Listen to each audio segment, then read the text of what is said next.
ભીષ્મ પિતા કહે છે, હે ધર્મરાજા, નિરાકાર પ્રભુ એક અવિનાશી છે તથા સદા અખંડ આનંદ સ્વરૂપ છે, અને આ દેહમાં આવેલો આત્મા દેહથી મુક્ત થઈ બીજા શરીરમાં જાય છે, માટે જે ચલિત છે, સ્થિર નથી.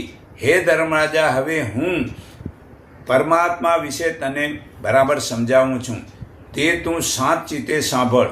પરમાત્મા એક જ છે અને તે માયારૂપી પ્રકૃતિથી જુદા છે, તથા પરમાત્મા સદા સ્થિર છે, તે ચાલતા નથી. આવા જ્ઞાન સ્વરૂપ પરમાત્માને કોઈક જ વિરલા જાણે છે. અજ્ઞાની લોકો ખોટો નાહકનો તકરારનો ઝઘડો કરે છે.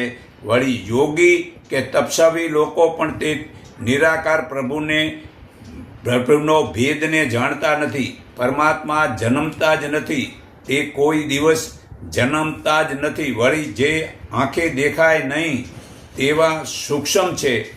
વિદ્વાન લોકો તે ફક્ત વિદ્યા ભણી જાણે છે, જેનો લક્ષ્ય અવતારી પુરુષમાં જે રામ કૃષ્ણ વગેરેમાં છે તે મોક્ષપદ જાણતા જ નથી.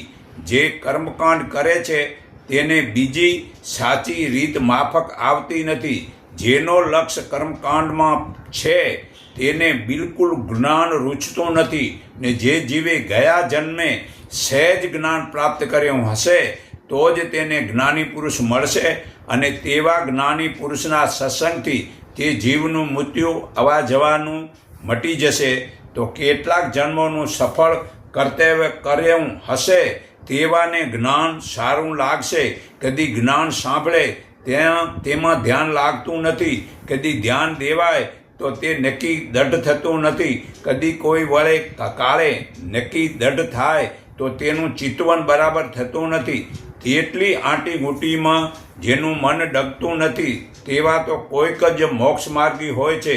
વળી ભીષ્મ પિતા ધર્મરાજાને કહે છે, જે ફક્ત વિદ્યાજ્ઞાની છે તે સર્વ જીવને પરમાત્મા માને છે, માટે કોઈ બોલનાર કે સાંભળવાવાળા તે બેમાં એકે પણ મોક્ષ પામવાનો નથી. આ શાંતિ પર્વ પાના નંબર 739માં પુરાવો છે.